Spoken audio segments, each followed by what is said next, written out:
Radhe Radhe. Devil मेरा यार episode 22। Kanishka और लारा दोनों ही अपनी बातों में मग्न थी।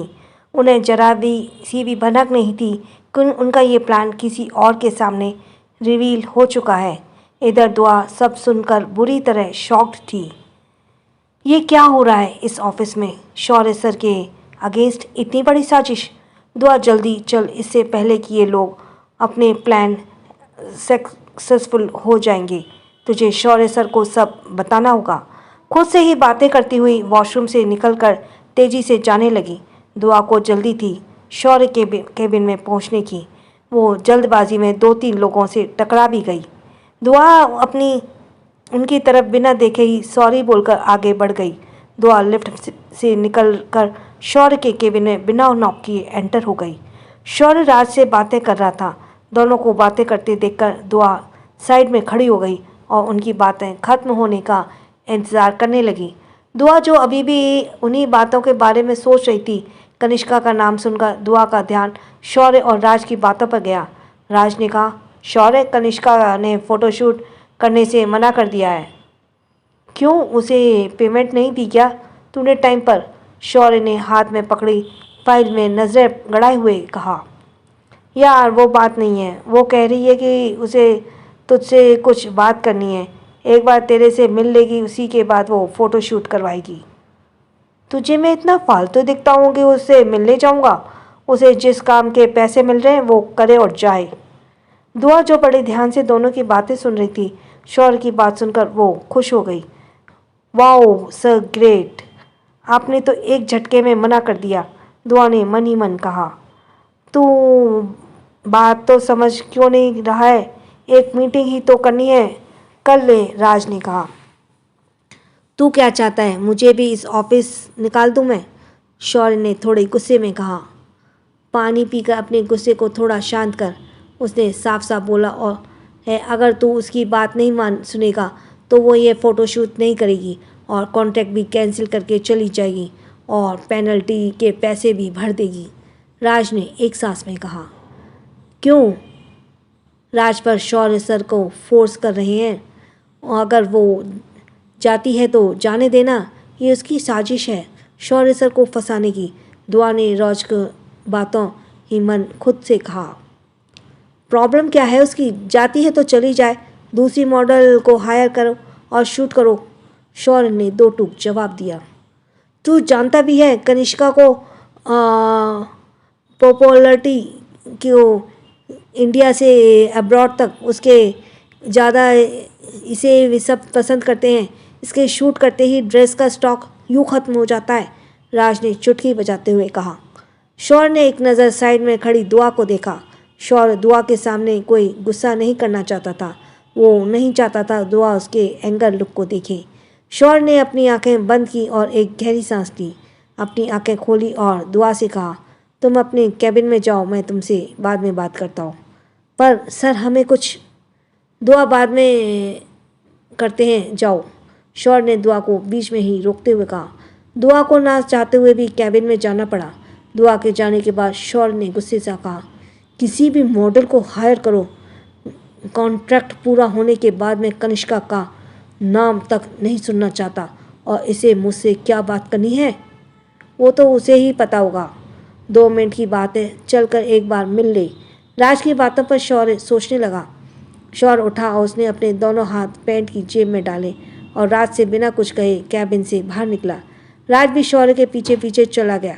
लिफ्ट में जैसे ही 17 फ्लोर की खुली, शौर्य और राज लिफ्ट से बाहर आए।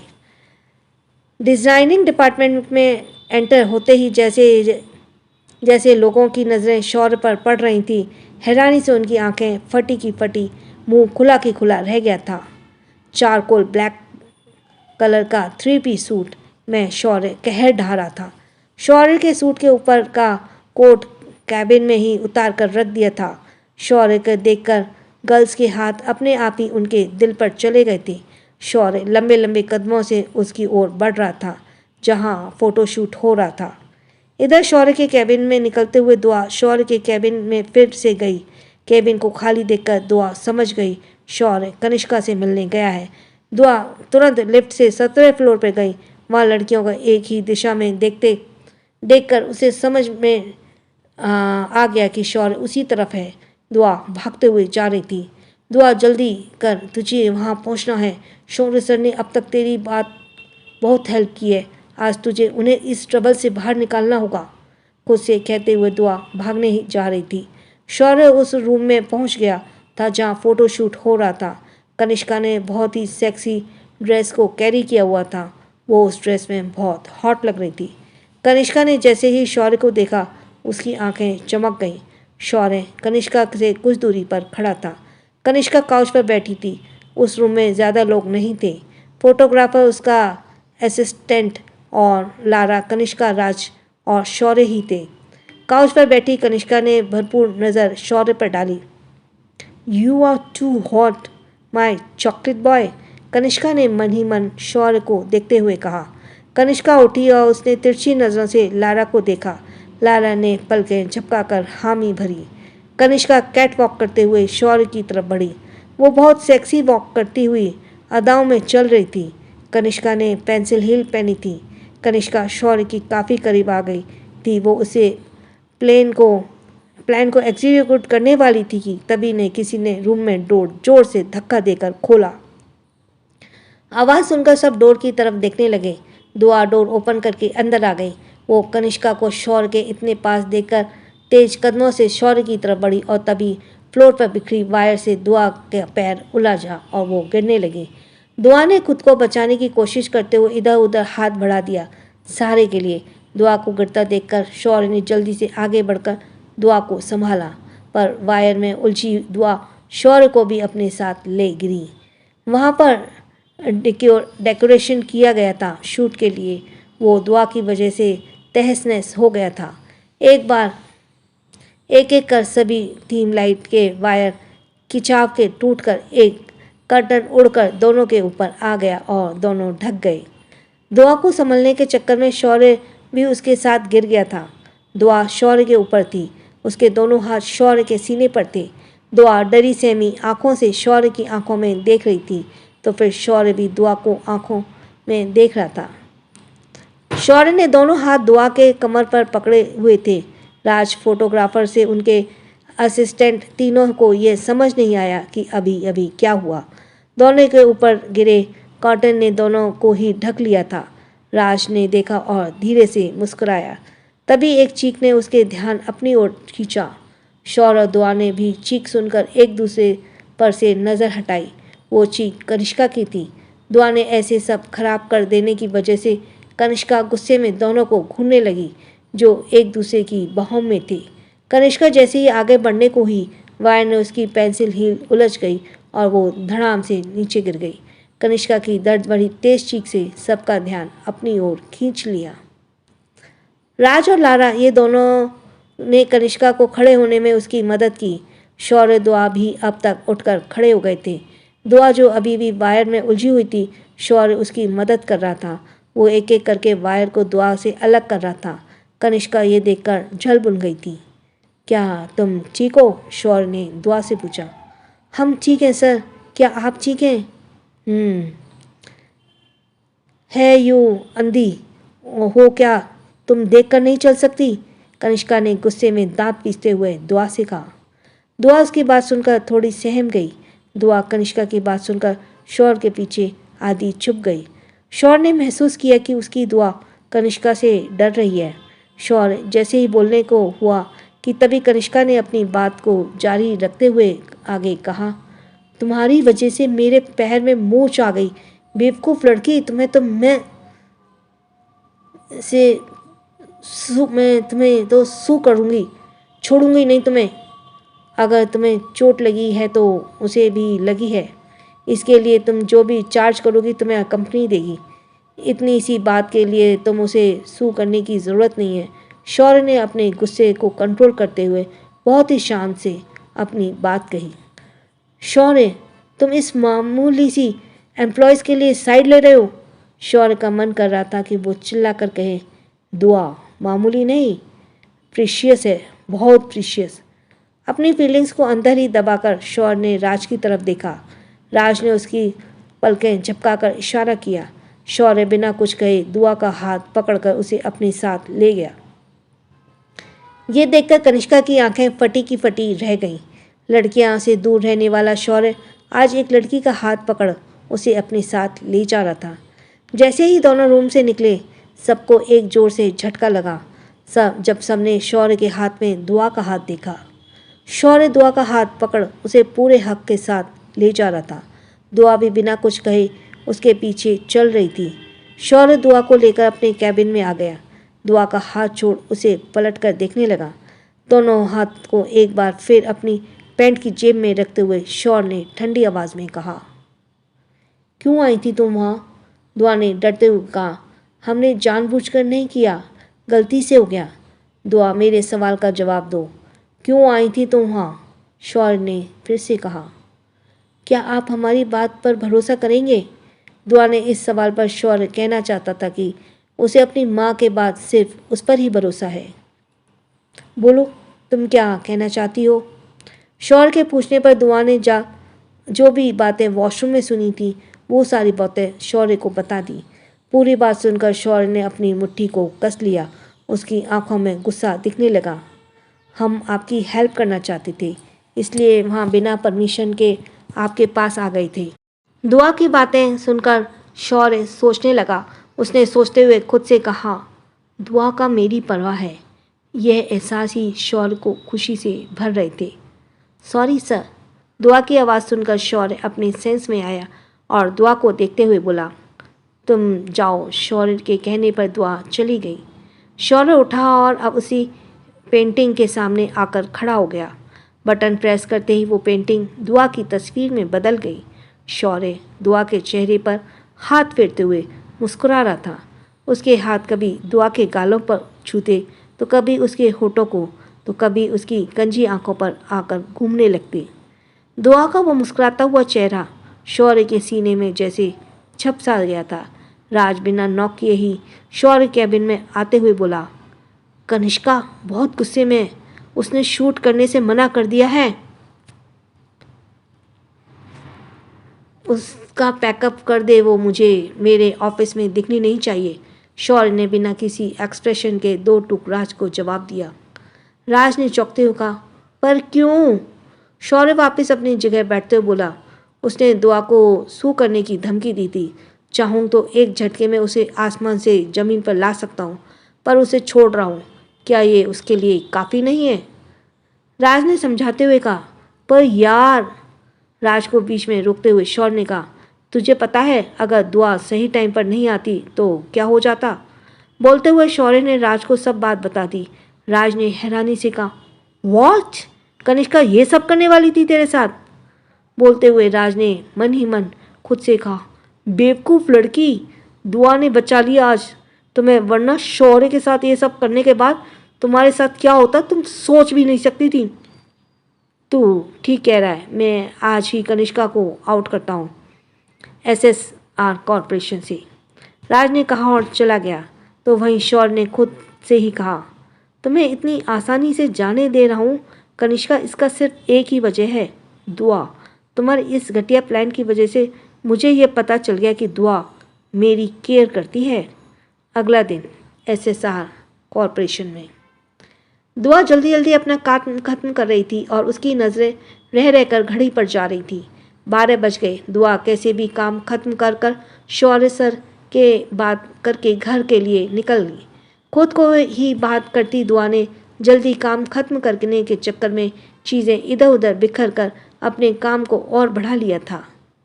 ओ गॉड दुआ, तुम एक भी काम सही से नहीं कर सकती। सही कहते हैं, सब काम खत्म करने के चक्कर में तुमने अपना काम और बढ़ा लिया। बोलते हुए दुआ ने फैलाए हुए सामान को समेटा और फाइलों को लेकर शौर्य के कैबिन में चली गई। शौर्य ने उन सभी फाइलों को कंप्लीट देखकर कहा, गुड जॉब दुआ।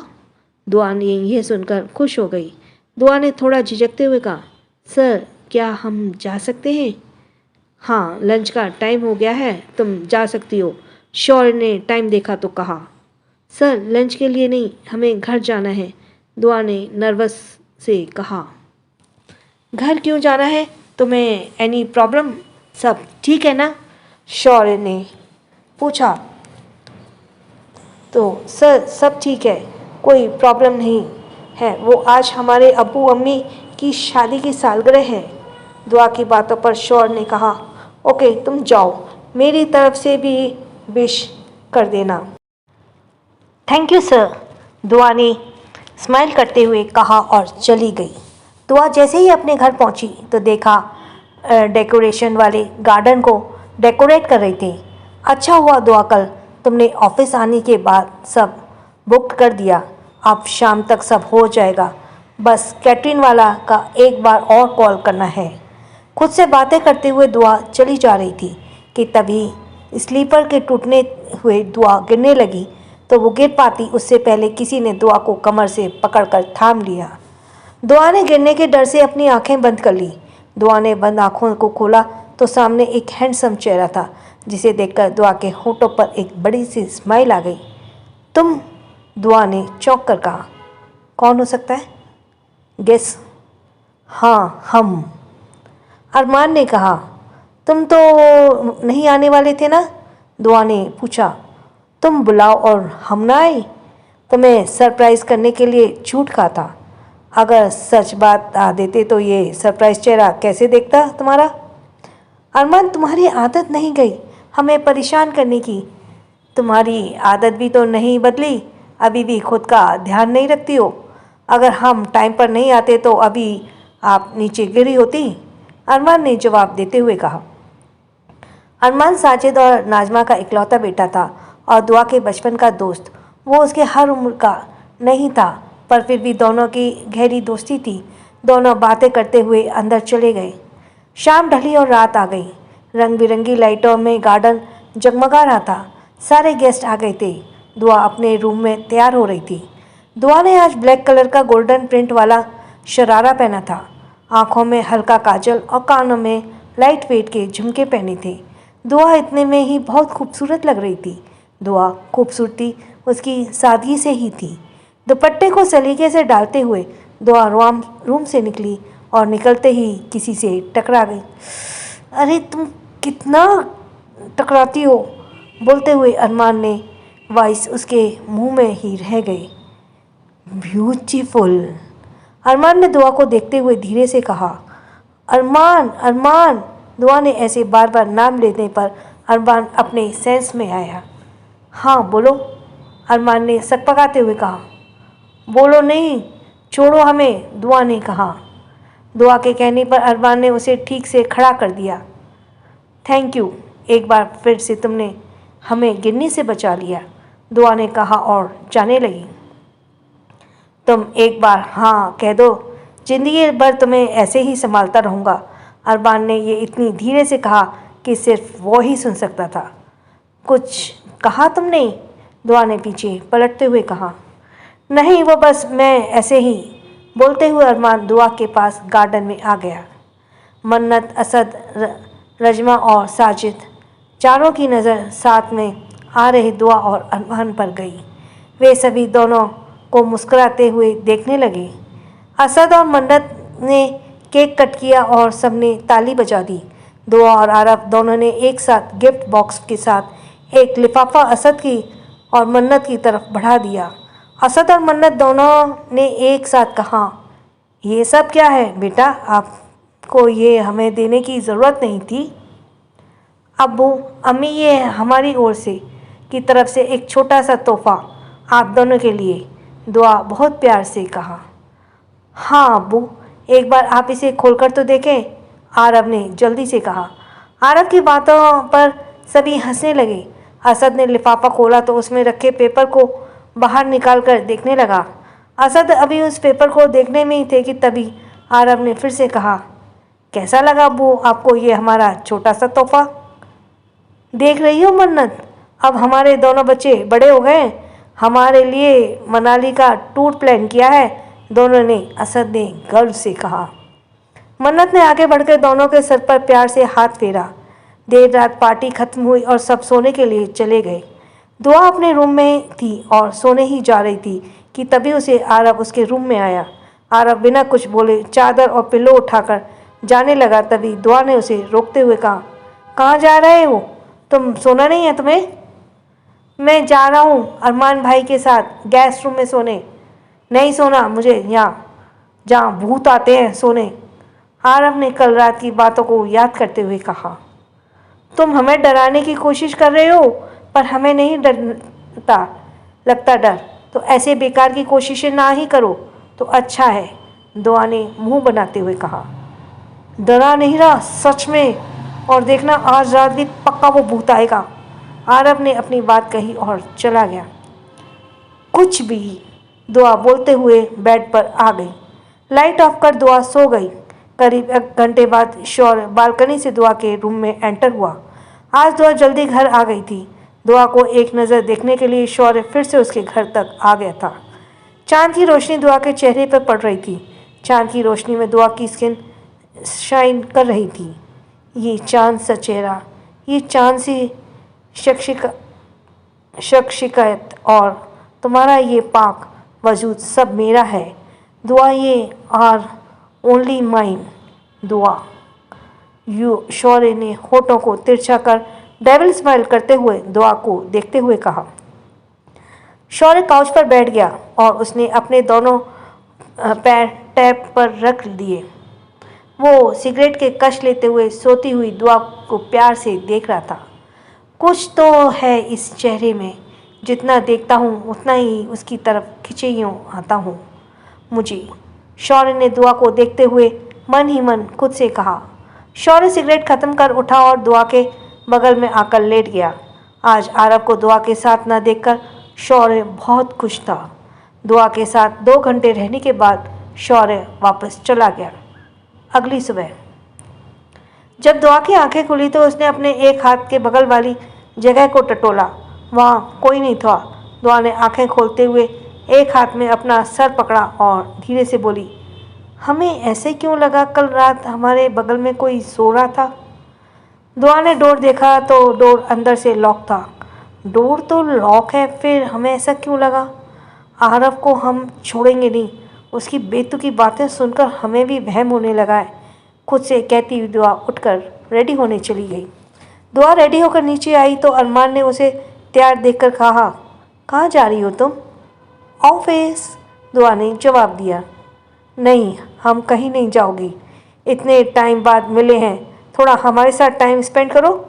अरमान पर हमने लीव नहीं दी है, दुआ ने कहा। अरमान पर हमने लीव नहीं दिया ऑफिस में, दुआ ने कहा। मैडम, आपका फ़ोन में मेल बॉक्स है? अरमान ने पूछा। दुआ ने हाँ कहने पर अरमान ने कहा, तो मेल कर दीजिए। अरमान के साथ सभी ने दुआ से छुट्टी लेने के लिए कहा। सबकी बात मानकर दुआ ने राज को मेल कर दिया कि आज वो ऑफिस नहीं आ रही है। शौर्य अपने कैबिन में था। उसे रह रहकर आज बार बार घड़ी की तरफ देख रहा था। दुआ आज से पहले तो कभी लेट नहीं हुई, फिर उसे आज इतनी देर क्यों लग रही है आने में? क्या वो ट्रैफिक में फंस गई है? ऐसे ना जाने कितने सवाल शौर्य खुद से ही कर रहा था। राज बिना नॉक किए ही अंदर आया और शौर्य के बोलने से पहले राज ने अपनी बात कहना शुरू कर दिया। दुआ आज नहीं आएगी, वो लीव पर है, उसने मुझे मेल किया है। पर क्यों? शौर्य ने पूछा। ये मुझे कैसे पता होगा यार? कल उसके घर में फंक्शन था, शायद थक गई होगी, राज ने कैजुअली जवाब दिया। राज की बात सुनकर शौर्य के चेहरे पर एक अलग ही एक्सप्रेशन आ गई। वो काम के इस कदर डूबा कि शाम को हो गई पर उसे पता ही नहीं चला। फोन के रिंग से शौर्य का भंग टूटा। शौर्य ने स्क्रीन पर फ्लैश हो रहे नाम को देखा तो वो अनमय का कॉल था।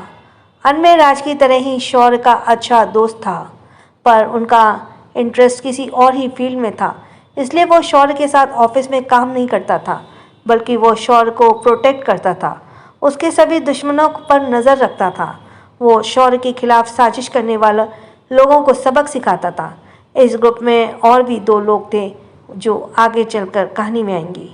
शौर्य ने कॉल रिसीव करते हुए कहा, क्या पता चला? अनमय ने जवाब दिया, तेरे अंकल ने वर्मा से हाथ मिला लिया है। ठीक है, तू उन पर नज़र रख। ओके, अनमय ने कहा और शौर्य ने कॉल कट कर दिया। शौर्य अपनी चेयर से कोट उठाया और उसे पहनते हुए केबिन से बाहर आया। आज कार राज ड्राइव कर रहा था। इधर दुआ आज पूरे दिन घर पर थी। सबके साथ दुआ ने खूब एंजॉय किया। आइसक्रीम पार्टी करने के लिए दुआ और अरमान सबके लिए आइसक्रीम लेने आइसक्रीम पार्लर आए थे। तो वहीं घर पर नजमा ने थोड़ा झिझकते हुए असद और मन्नत के सामने अपनी बात रखते हुए बोली, कल शाम हम चले जाएंगे। हम नहीं जानते तुम्हें हमारी बात कैसी लगेगी, पर हम अपने मन की बात तुम्हारे सामने इस रख रहे हैं। अगर तुम्हें बुरा लगे तो हम तुमसे पहले ही माफ़ी मांगते हैं। कैसी बात कर रही हो आप नजमा? जो कहना है बेझिझक कहो, बुरा क्यों लगेगा? मन्नत ने नजमा की बातों पर जवाब देते हुए कहा। हम तुमसे कुछ मांगना चाहते हैं, नजमा ने कहा।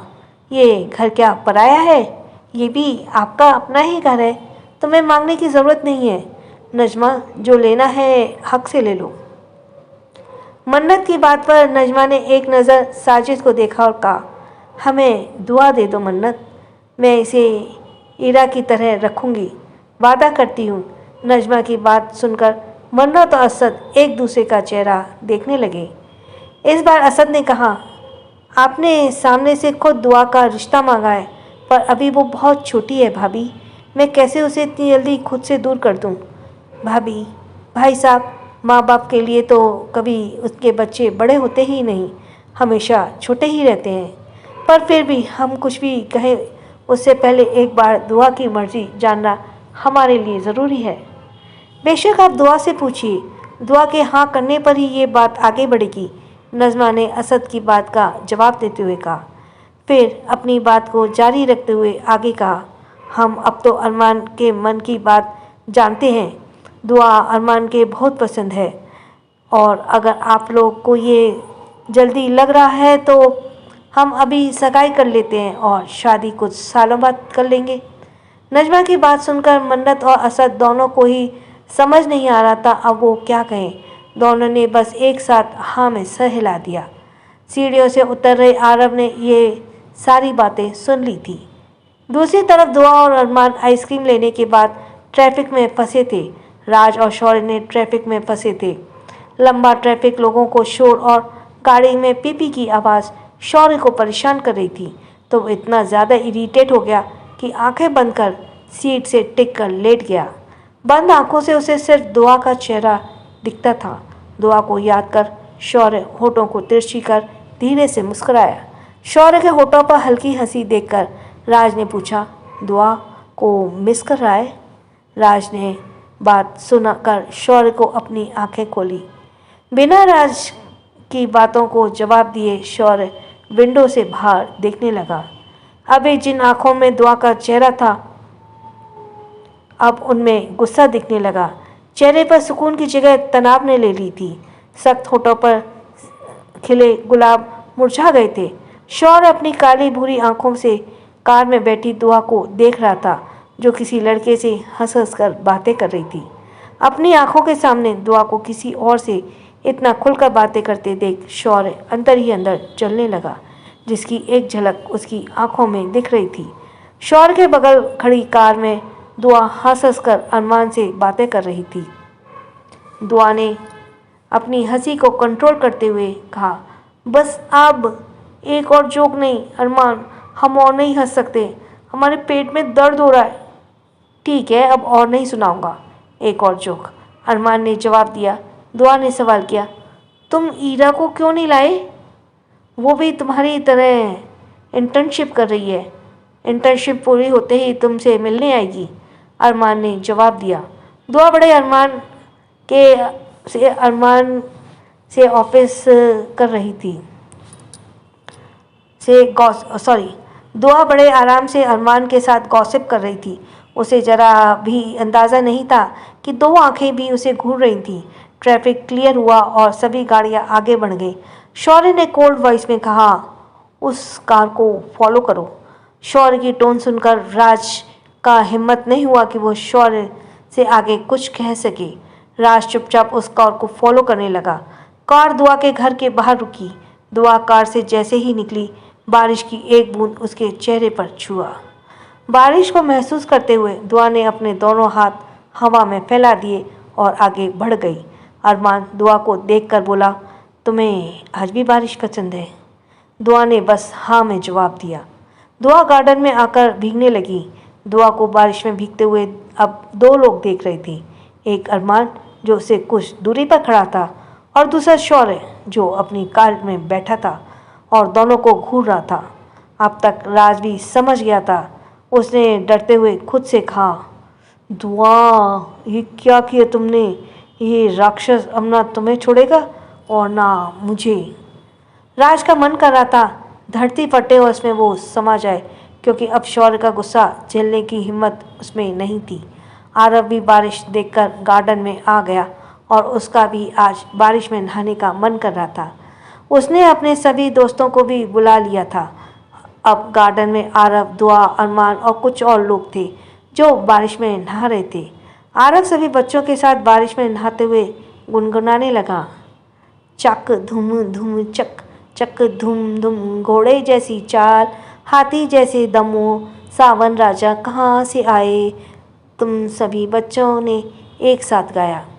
अरमान ने एक हाथ पर सर पर फेरते हुए आगे कहा, कोई लड़की है जब वो हंसती है बारिश में होती है छन छन छन छुम छुम छुम। अरमान की आवाज़ सुनकर दुआ ने अपनी आंखें खोली और हैरानी से अरमान को देखा। फिर मुस्कुराकर उसे देखते हुए दुआ गाने लगी, कोई लड़का है जब वो गाता है। आरव और उसके दोस्तों ने बीच में टपकते हुए कहा, चक धुम धुम चक, चाक धुम धुम चक। दुआ ने कंटिन्यू करते हुए आगे कहा, और कोई लड़का है जब वो गाता है सावन आता है, घुमड़ घुमड़ कर घूम चाक धुम धुम चक, चक धुम धुम चक। शौर्य कार में बैठा अपनी जलती आंखों से बाहर के नज़ारे को देख रहा था जो उसके अंदर से आग की लपटों और बढ़ा रहे थे। राज तो बस दुआ कर रहा था कि कैसे भी ये बारिश रुक जाए। उसे डर था कहीं शौर्य गुस्से की आग में कार की ब्लास्ट ना हो जाए। बादल झुके झुके से हैं, रास्ते रुके रुके हैं, है क्या तेरी मर्जी है मेघा, घर हमको जाने का देगा।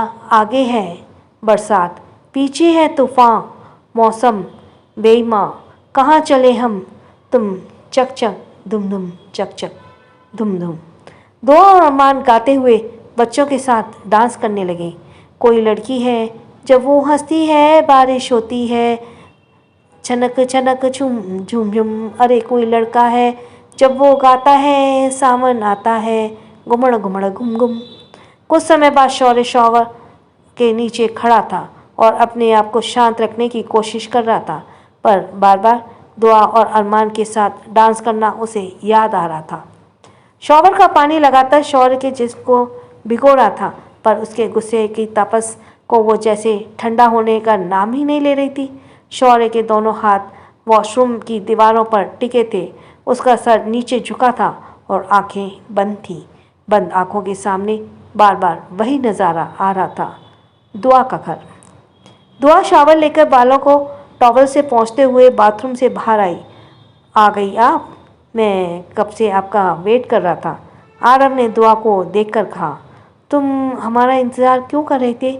दुआ ने बालों को सुखाते हुए पूछा। आपको पता है आपका रूम अब मेरा होने वाला है। आरव ने रूम को देखते हुए कहा, अच्छा, और ये तुमसे किसने कहा? दुआ ने पूछा। किसी ने कहा नहीं है, पर हमें पता है कुछ दिनों में ये रूम हमारा हो जाएगा आपके यहाँ से जाने के बाद। और तुम्हें ये किसने कहा कि हम यहाँ से जा रहे हैं? आप बहुत जल्द यहाँ से जाने वाली हैं अरमान भाई के घर शादी करके। आरव की बातों पर दुआ को एकदम से रुक गई। पीछे पलटकर दुआ ने आरव को घूर कर देखा और गुस्से से कहा, क्या भूले जा रहा है ये तू? और ये सब तुमसे किसने कहा? किसी ने कहा नहीं, हमने खुद ही सुना। आरव ने बोलते हुए दुआ को सारी बात बताई। दुआ आरव की पूरी बात सुनकर चौंक गई। उसने मन ही मन खुद से कहा, हम अरमान से शादी कैसे कर सकते हैं? हमने तो कभी उन्हें उस नज़र से देखा भी नहीं। हम तो उन्हें अपना दोस्त मानते हैं। दुआ अभी खुद से कह ही रही थी कि तभी असद और मन्नत उनके रूम में आ गए। दोनों को अपने सामने देखकर दुआ ने कहा, अबू अम्मी आप? हम आपसे कुछ बात करना है दुआ, असद ने कहा। जी अब्बू, दुआ ने धीरे से कहा। मन्नत के इशारा करने पर आरव वहाँ से चला गया। दुआ आप समझ गए दोनों से क्या बात करने आए हैं। असद और मन्नत दोनों काउच पर बैठ गए और दुआ उनके सामने खड़ी थी। असद के कहने पर दुआ भी बैठ गई। नजमा ने तुम्हें हमसे मांगा है। मन्नत ने बहुत ही सलीके से उसकी बात रखी और दुआ को देखने लगी। दुआ पलके झपकाए चुपचाप बैठी थी। मन्नत ने अपनी बात को जारी रखते हुए आगे कहा, तुम्हारे अबू ने कहा है सब तुम्हारी मर्जी से होगा।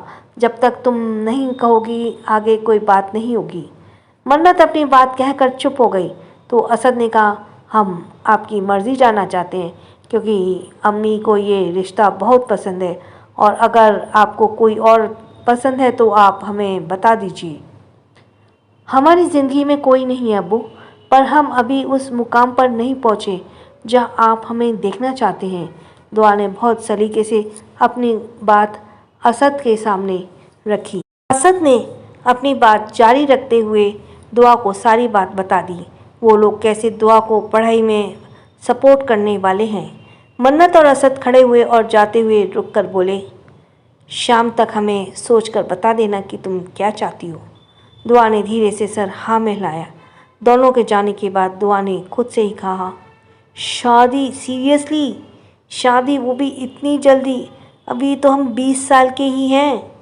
असद ने दुआ की तस्वीर को देखते हुए कहा, हमारी दुआ छोटी सी कब बड़ी हो गई हमें पता ही नहीं चला। मन्नत, माँ बाप को कहाँ पता चलता है उनके बच्चे कब बड़े हो गए। वो तो ये रिश्तेदार होते हैं जो ये बात हमारे कानों में डालते हैं कि हमारे बच्चे अब बड़े हो गए हैं। मन्नत ने हल्की मुस्कुराहट के साथ कहा, क्या अरमान तुम्हें दुआ के लिए सही मैच लगता है? असद ने पूछा तो मन्नत ने मुस्कुराते हुए कहा, हाँ, हमें अरमान दुआ के लिए पसंद है। परिवार भी देखा सुना है और सबसे बड़ी बात वो दुआ के अतीत को जानते हैं, वो अतीत जिसमें दुआ आज तक खुद अनजान है। जैसे ही मन्नत ने ये कहा, असद के चेहरे के भाव बदल गए और उन्होंने थोड़ा गुस्से से कहा, आज तुमने ये बात कही है, याद रखना मन्नत, दोबारा ये तुम्हारे जहन में ना आए। मन्नत ने असद के चेहरे को बदले भाव से देखा और खामोशी से सर हाँ में हिला दिया। दुआ की आंखों की आज नींद गायब थी। वो बार बार यही सोच रही थी कि सुबह वो क्या कहेगी। वो यही दूसरी तरफ शौर्य के लिए भी ये रात काटना बहुत मुश्किल हो गया था। वो कुल सुबह का इंतज़ार कर रहा था। अगला दिन दुआ रेडी होकर नीचे आई। दुआ ने अपने अम्मी अब्बू की सवालियों नज़रों को देखा जो उसने कल रात के सवाल का जवाब मांग रहे थे। दुआ ने सर झुकाए ही कहा, हम ऑफिस जा रहे हैं, कैंटीन में नाश्ता कर लेंगे। बोलते हुए दुआ थोड़ा रुकी, फिर एक लंबी सांस लेकर अपनी बात को जारी रखते हुए बोली, आप हमारे लिए जो भी फैसला लेंगे हमें मंजूर है। अपनी बात कहकर दुआ ने अपने कदम बाहर की ओर बढ़ा दिए तो मन्नत ने उसे रोकते हुए कहा, बेटा, क्या आज भी छुट्टी ले सकती हो ऑफिस से? मन्नत की बात सुनकर दुआ पीछे मुड़ी और हैरानी से उन्हें देखने लगी। मन्नत ने बात को जारी रखते हुए कहा, आज शाम को वो सब चले जाएंगे। जाने से पहले राजमा तुम्हारी और अरमान की सगाई करना चाहती है। मन्नत की बात सुनकर दुआ के मन ही मन खुद से कहा, इतनी भी जल्दी क्या है? शादी के लिए तो हाँ कर ही दी है हमने। SSR corporation.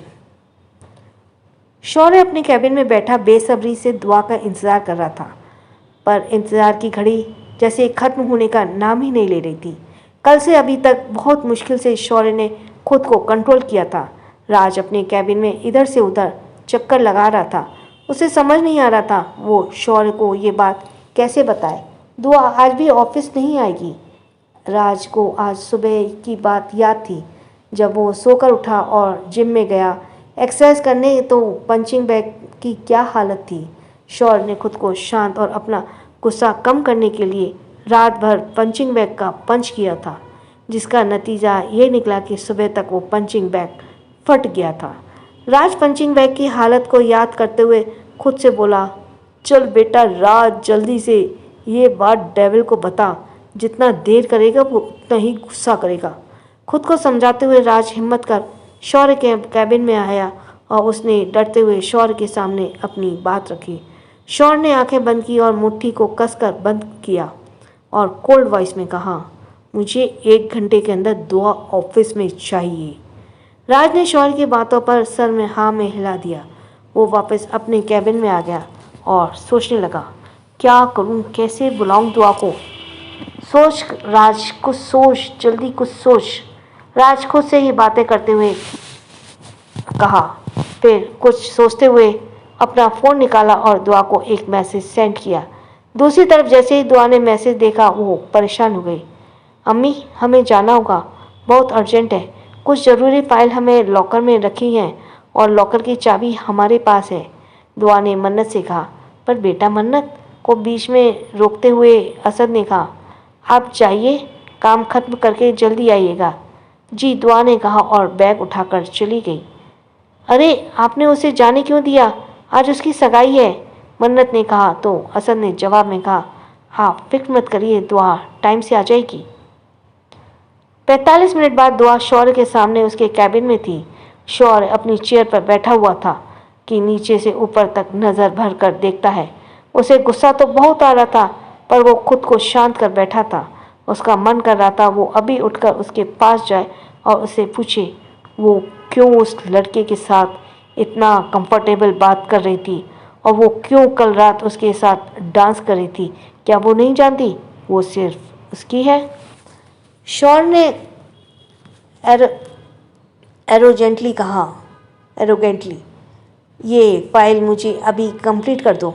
दुआ ने फाइल को देखा जो किसी लाइब्रेरी में बुक्स के ढेर जैसा लग रहा था।